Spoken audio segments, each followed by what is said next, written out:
Right, welcome to the class. So in the previous class, so we are discussing about the various types of steam turbines. Yes or no? So in the previous class, we discussed about the impulse steam turbine. Any doubts in that? So today we are going to discuss about the reaction turbine. Okay? So based on the force acting on the blades. So there is a classification of steam turbines. What is that? The first one is impulse steam turbine and the second one is reaction steam turbine. So in this class we are going to study about the reaction steam turbine. Okay? So reaction steam turbine. So we are there are different types of reaction turbines are there. So for our study we are considering Parson's steam turbine. Okay, what is this? Parson's steam turbine. So in the examination, they may ask you explain reaction steam turbine, or they can ask you explain Parson's steam turbine. Is it clear? So now, so it consists of all of you. Please pay attention first. How to write? That I will be giving you the enough amount of time so that you can repeat yourself. Okay. So it consists of series of fixed blades and moving blades. So it consists of what? Series of fixed blades and moving blades. Fixed blades and moving blades. It consists of series of what? Fixed blades and moving blades. So these fixed blades are connected to the casing. What is the casing? Outermost covering of the turbine. So the fixed blades are connected to which one? Casing. It is stationary. That's why the name itself indicates what? Casing. So these are the fixed blades. Okay. So please pay attention how to write. So don't waste time on writing the sketches. You have to write neatly and also in a systematic way so that you can use less amount of time. Okay. So these are what? Fixed blades. Fixed blades are attached to which one? Casing. And we have series of moving blades. Moving blades are attached on the periphery of the rotor. What is the rotor? It is a circular wheel, and this circular wheel is mounted on a shaft. So this is the assembly shaft. Okay. So now I am going to write the what is this? Moving blades. So this is a schematic diagram to explain the working.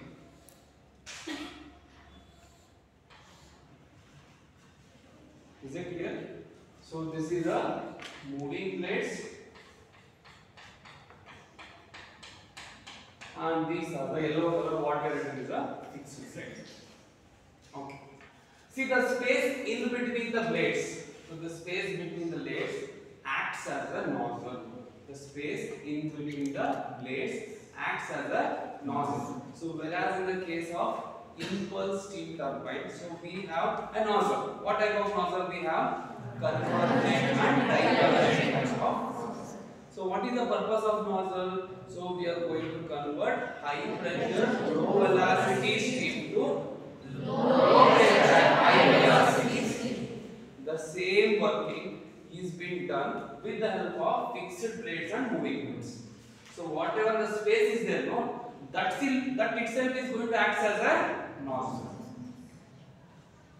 Is it clear? So this is the working. What is the working? So reaction steam turbine consists of series of moving fixed blades and moving blades. So fixed blades are attached to the casing, whereas the moving blades are attached on the circumference or periphery of the rotor. And the rotor in turn is connected to the shaft, or it is mounted on the shaft. And what type of blade we are using here? So these are asymmetric type of blades. What are this? Asymmetric type of blades. Whereas in the case of impulse steam turbine, we use symmetric type of blades. What is the meaning of asymmetric? So when you cut it, so we are not going to get the perfect off. See here, one side it will be thickness, it will be having a higher thickness, and the other side it will be having a lower. So that's why it is called as what? Asymmetric type of. And here the space between the blades acts as a what? Is it clear? So this is what the construction part. I hope everyone got it. So this is the construction part. So now working. So I am going to explain the working with the help of a pressure and velocity graph. Pressure and velocity. So what kind of pressure and what type of steam I am going to get from the boiler? I am going to get high pressure, low velocity steam. Is it clear? I am going to get high pressure, low velocity steam from the boiler. It is made to pass over which one first one? It is going to come across fixed blade. So what happens in the fixed blade? The pressure is going to decrease. Pressure is going to decrease. So velocity is going to increase. Velocity is going to increase. So after this, it is going to enter the moving blades. So what happens? This low pressure, high velocity steam is going to impinge on the blades, on the moving blades. So the steam is going to undergo change in direction and change in velocity. Results in change in momentum. So this results in impulsive force. So it is going to generate the impulsive force. Okay. So now what happens? So when this steam goes through the moving blades, so once again there will be a pressure drop will be there, and it is going to do the work, right? So therefore the velocity is going to decrease.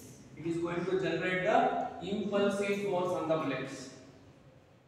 So once again it is going to, this space between the blades is going to act as a what? Nozzle. Okay. So the steam is going to leave. It is going to leave the blades at high velocity. One side it is going to leave the. So there will be further pressure drop will be there, no? So there will be a further pressure drop, and it is going to leave the steam at high velocity. It is going to leave the steam high velocity. So this creates the reactive force. This creates what? Reactive force. For example, if you blow a balloon, so if you just suddenly leave it, what happens? So it is going to fly, right? So why? Because due to the reactive force. Because due to the reactive force. So therefore, what is the net force acting on the blade? Net force. So impulsive force from where? Impulsive force from the entry. Okay. Okay. When the steam enters the moving blades, it is going to generate the impulsive force, and it is going to leave the moving blades at a high velocity. So this results in what? Reactive force. Are you able to get it? See, when it enters the moving blade, it is going to generate the impulsive force. When it is going to leave the moving blades, it is going to generate the reactive force.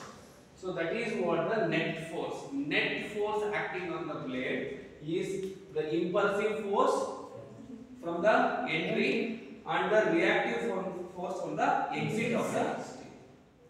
So this is the net force acting on the moving blades. So due to this net force, the rotor is going to rotate, and the shaft which is going to connect it is also going to rotate. Is it clear? So this is what is going to happen. See, once again, when the steam comes across this fixed blade, what happens? There will be a decrease in the pressure. So there will be increase in the velocity. Once again, the moving blades are there, so there will be decrease in the pressure.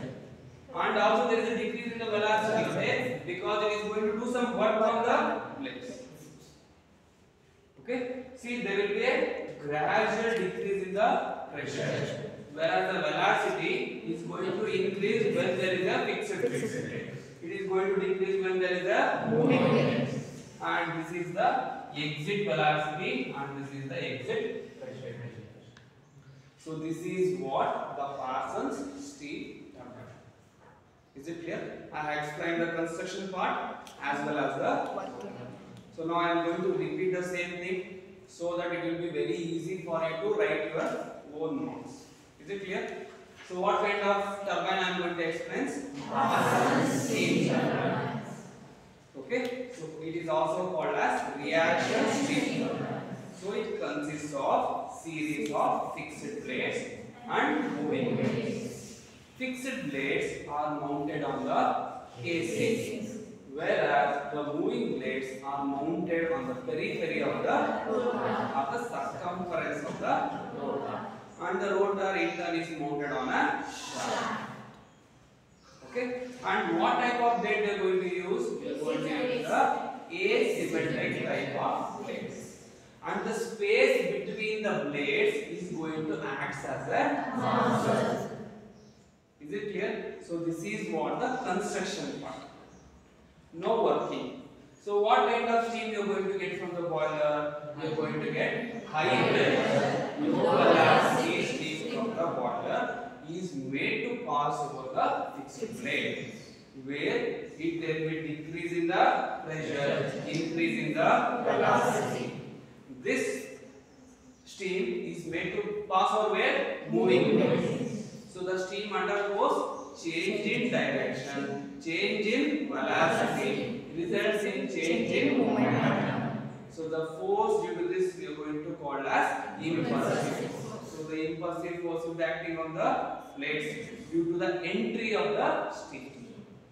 So since there will be a further pressure drop, right? So there will be a further pressure drop, and the steam is going to leave the blades at high velocity. The steam is going to leave the blades at high velocity. Results in what? Reactive force. Okay, results in reactive force. Therefore, the net force acting on the blades, it is due to the impulsive force from the entry of the steam and reactive force from the exit of the steam. So due to this net force, the rotor is going to rotate, and the shaft which is connected to the rotor is also going to rotate. In this way, we are going to convert the thermal energy to the mechanical energy. Is it clear?